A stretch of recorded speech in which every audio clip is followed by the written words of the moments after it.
हादसे से जुड़ी खबर आ रही है। मौत का आंकड़ा बढ़ गया है, 36 लोगों की मौत की खबर सामने आ रही। रेस्क्यू ऑपरेशन चलाया जा रहा है।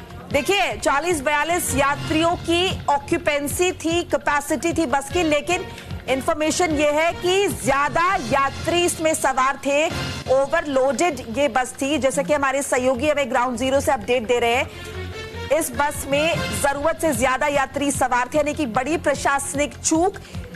अनदेखा किया गया तमाम मानकों को, इस बात को अनदेखा किया गया कि पहाड़ी रास्ता है ये। ऐसे में अगर बस में जरूरत से ज्यादा यात्री सवार होंगे तो बड़ा हादसा मुमकिन है। अनुज अवस्थी लगातार हमारे साथ बने हुए अपडेट हमारे तक साझा कर रहे हैं। अनुज, साथ साथ ये भी जानना कि चाहेंगे, जैसे कि आपने बताया संकरा ये रास्ता था और गहरी खाई है जिस वजह से रेस्क्यू ऑपरेशन में दिक्कत आ रही है। अगर मैं जानना चाहूंगी तो तकरीबन कितनी गहरी ये खाई रही होगी और नदी इसके कितनी पास से गुजर रही है, मतलब इन शॉर्ट किस तरह का पूरा ये एरिया है? बिल्कुल, जहां ये बस हादसा हुआ, अगर बात करें सड़क से लगा करके और करीब 40 से 45 फीट नीचे, चूंकि खाई भी है, जंगल भी है उस जगह पे, और साथ साथ नीचे नदी भी बह रही है। नदी में पत्थर भी, चूंकि जब बस गिरी तो बस पहले पेड़ पे फंसी और पेड़ में फंसने के बाद नीचे डायरेक्ट जाकर के खाई और नदी के पास जाकर के गिरी। जो लोग अभी तक मृत है, चूंकि 36 का आंकड़ा अभी तक जारी हो चुका है, 36 लोगों की मौत हो चुकी है, तो जाहिर सी बात है कि जब बस ऊपर से गिरी, जो लोग ऊपर से गिरे उनका जो सर है वो पत्थर से टकराया, जिसके कारण उनकी मौत हुई। जो लोग गंभीर रूप से घायल है उनका भी यही कहना है कि बस जो खाई से गिरी है, खाई में गिरी है, तो जो हम लोगों के जो नीचे के लोग थे, जो बस में आगे की तरफ लोग बैठे हुए थे, उनका सर पत्थर से टकराया और उन लोगों की मौत हो गई, और हम लोग पीछे की तरफ बैठे हुए थे, जिसके कारण हम गंभीर रूप से घायल हुए। साथ ही साथ अभी भी रेस्क्यू चल रहा है, क्योंकि बस ओवरलोडेड बताई जा रही है। कल भैया दूज का त्योहार था, उस त्योहार के मद्देनजर लोग अपने घर गए हुए थे, और घर जाने के बाद जब वापसी आ रहे थे तो उसी दरमियान ये हादसा हुआ। जी अनुज, साथ साथ ये भी आपसे जानना चाहेंगे कि इस रास्ते से और भी वाहन गुजर रहे होंगे, क्या कुछ प्रत्यक्षदर्शी भी इस दौरान मिले हैं जिन्होंने हादसे के बारे में बताया, फिर आंखों देखी कुछ बताया है? बिल्कुल, चूंकि सुबह 8:30 बजे की ये घटना है, तो कई वाहन वहां से गुजर रहे थे, तो उनका कहना यह था कि ब्रेक की उन्होंने ही इस बात का बोला कि ब्रेक फेल होने के कारण ड्राइवर ने गलत जगह पे स्टीयरिंग मोड़ दी थी, जिसके कारण जो बस थी वो पहले डिवाइडर तोड़ करके नीचे की तरफ गई और पहले पेड़ पे अटकी, और पेड़ पे गिरने के बाद फिर डायरेक्ट बस नीचे जाकर के खाई में जाकर के गिर गई, जहां नीचे नदी बह रही थी। तो ये प्रत्यक्षदर्शियों के तत्काल रूप से जब उन्होंने ही पुलिस को फोन किया, एसडीआरएफ एनडीआरएफ की टीम वहां पे पहुंची, जिला प्रशासन की टीम पहुंची, साथ ही साथ मुख्यमंत्री, मुख्य सचिव, आपदा सचिव लगातार अपडेट ले रहे हैं कि कितना अभी तक आंकड़ा सामने आ पा रहा है। फिलहाल 36 लोगों की मौत हो चुकी है और 3 से 4 लोग जो ऐसे हैं जो गंभीर रूप से घायल है, जिनको सुशीला तिवारी में भर्ती कराया गया। लेकिन ये आंकड़ा और बढ़ सकता है, क्योंकि बस ओवरलोडेड थी। अभी तक ये आंकड़ा नहीं सामने आया कि बस में कितने यात्री सवार थे। फिलहाल 42 से 45 लोग बताए जा रहे हैं, लेकिन कितने यात्री अभी तक सवार थे उस बस में, साथ ही साथ जो रेस्क्यू ऑपरेशन चल रहा है उस मौतों का आंकड़ा कितना बढ़ सकता है, ये अभी देखने वाली बात। ठीक है अनुज, एक और चीज आपसे जानना समझना चाहेंगे। देखिए बड़ी लापरवाही तो यहाँ पर हुई है, तो ऐसे में बस प्रशासन ने भी क्या अपनी तरफ से सफाई पेश की है, क्योंकि बस ये चल रही होगी, तो इससे पहले ये बस किस फेरे पे गई थी? क्या ऐसा कोई रूल नहीं है कि बीच बस कहीं के लिए निकलती है, स्टार्ट करती है किसी भी जर्नी के लिए, किसी रूट के लिए, तो एक बार उसकी पूरी तरह से चेकिंग होती है कि उसमें जो भी चीजें हैं, इंजन है या गियर है, वो सब काम कर रहे नहीं कर रहे? तो ये तमाम मानक क्या पूरे किए जाते हैं, या फिर ये इसी केस में ये अनदेखी जो है ये सामने आई है? बिल्कुल, यही सवालिया निशान प्रशासन पे उठता है कि जो बस उस रूट पे चल रही है वो कितनी फिट है, कितनी तरीके से सही है, उसका इंजन सही है कि नहीं सही है, सही है कि नहीं सही है।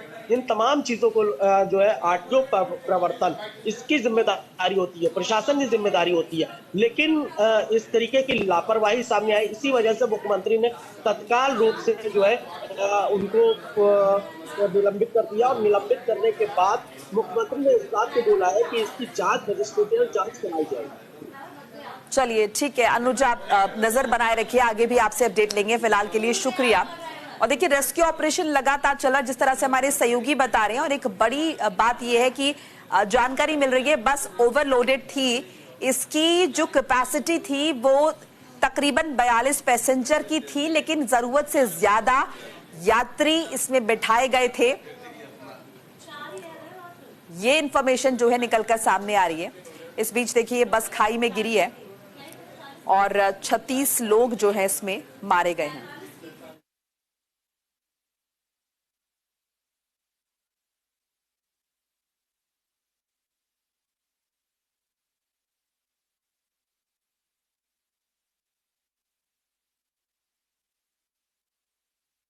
ओवरलोडेड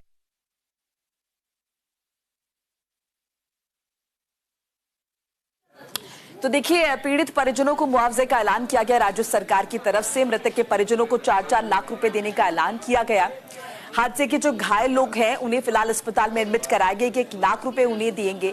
प्रधानमंत्री राहत कोष से भी राहत राशि मिलेगी, लेकिन देखिए अभी भी जो सही आंकड़ा है वो सामने नहीं आ पाया है, क्योंकि 36 लोगों की मौत की खबर आ रही है। कितने लोग बस में सवार थे ये अभी भी देखना होगा, चूंकि रेस्क्यू ऑपरेशन चल रहा है।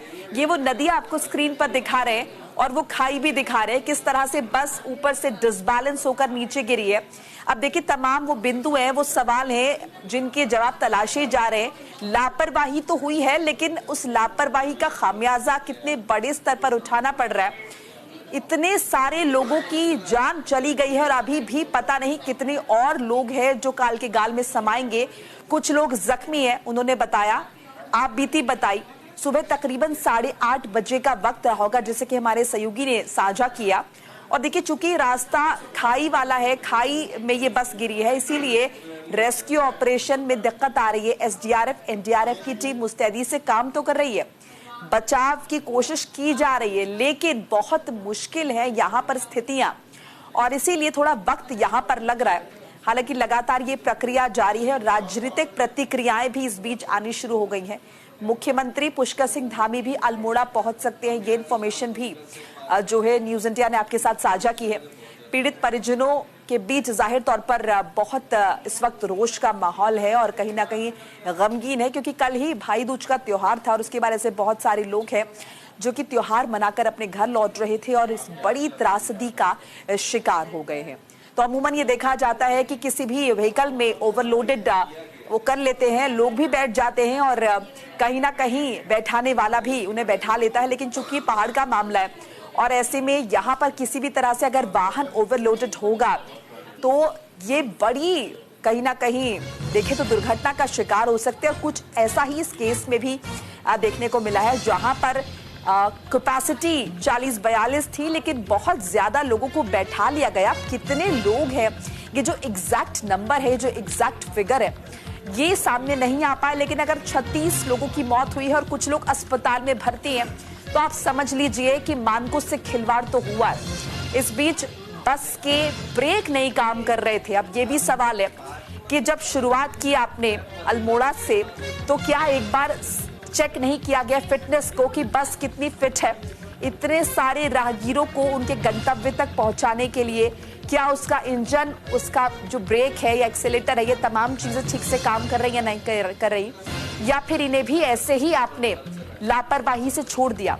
अब इस लापरवाही का खामियाजा इतने सारे लोगों ने उठाया। देखिए कुछ प्रशासनिक कार्रवाई हुई है, कुछ लोगों को निलंबित किया गया, लेकिन क्या निलंबन से उन तमाम लोगों की जान लौट आएगी जिन्होंने अपनी जान गंवा दी है?